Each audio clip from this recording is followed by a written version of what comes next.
Oi gente, tudo bem? Bom, vamos falar um pouquinho sobre essa prova de matemática da segunda fase da Unicamp 2020, né? Uma prova nos mesmos moldes dos anos anteriores, quer dizer, questões com 2 itens, né? Já era esperado. Uma prova com um grau de dificuldade bem adequado, né? Em virtude de que todos os cursos fazem as mesmas provas, então mesmo aquele que quer engenharia ou outra cadeira de exatas, né, outro curso de exatas, mas aqueles que vão fazer humanas, biológicas, fazem sempre a mesma prova, então é natural que você não tenha uma prova tão difícil, mas também não pode ser uma prova tão trivial assim, né?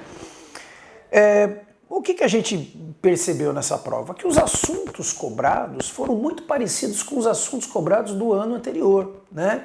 Então você teve, por exemplo, a primeira questão, a questão 5, né? Que é uma questão, ele te dá 2 tabelas, né? E aparentemente uma questão de probabilidade, porque vai ter uma probabilidade condicional aqui. Não, é uma questão simplesmente de porcentagem, né? Interpretar a tabela e fazer porcentagem, quer dizer, uma questão bastante simples, né?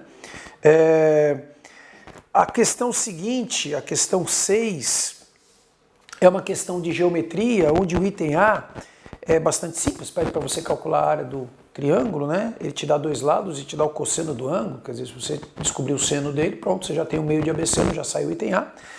O item B, você já pode usar uma outra relação, já um pouquinho mais trabalhosa, né? Quer dizer, para você saber qual é o raio da circunferência circunscrita, você pode usar aquela formulinha, né? Do produto dos lados dividido por 4R da área do triângulo. Só que a área do triângulo você já calculou no item A, então facilita bastante, né? Quer dizer, era lembrar dessa identidade que você pode utilizar e aí sai bastante simples também, né? Ano passado também caiu questão de geometria, porque é um clássico, isso sempre acontece. A questão 7 é uma questão de matrizes, né? Onde o item A é puramente matriz, multiplicação de matriz, o item B é resolver um sisteminha linear, né? A novidade é que você tem aí uma PA misturada, né? Mas aí se você usar aquela relação, né? Pegar o termo central, tirar a razão para pegar o anterior, somar a razão para pegar o posterior, e aí sai de uma maneira também bastante simples, né? Talvez só a conta mesmo, que é a dificuldade. A questão 8 talvez ela provoque um certo susto, né? Porque tem um gráfico meio esquisito, né? Parece uma questão de função, mas na prática é uma questão de geometria analítica. Mas é uma questão onde no item A você tem uma demonstração, né? E muita gente tem aquele pavor de demonstração, mas conforme já tinha sido dito antes, a Unicamp na segunda fase ela tem por tradição cobrar algumas demonstrações, mas demonstrações simples, né? Se você pegasse os 3 pontos, pusesse lá no determinante e concluísse que o determinante era 0, pronto, você já provou que os pontos estão alinhados, então sem grandes dificuldades.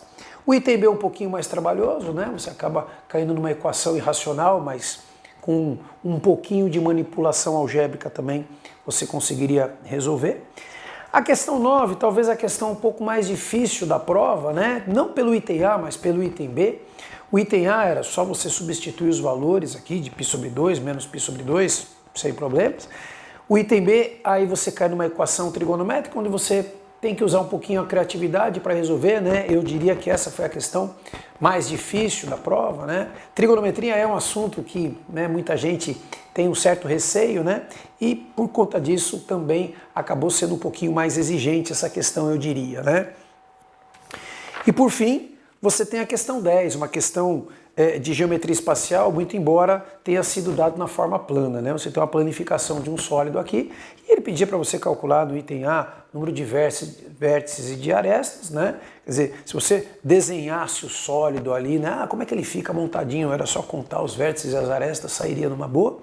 E o item B, depois que você montou, depois que você fez o desenho, aí é calcular o volume de um paralelepípedo reto retângulo somado com uma pirâmide, né? E aí você também facilmente poderia obter. Então, se a gente comparar essa prova com a do ano anterior, você vai ver que os assuntos são muito parecidos, né? A maioria deles. O que causou uma certa estranheza essa prova, né? Quer dizer, não caiu alguns assuntos clássicos como, por exemplo, combinatória e probabilidade, né? Quer dizer, é natural que isso caia em quase todas as provas, isso não apareceu, né? A Unicamp também tem por tradição, eventualmente, cobrar aquelas equações algébricas, né? Polinômios, também não apareceu aqui nessa prova, Mas independentemente disso, uma prova bem feita, uma prova muito direta, com enunciados muito claros, né?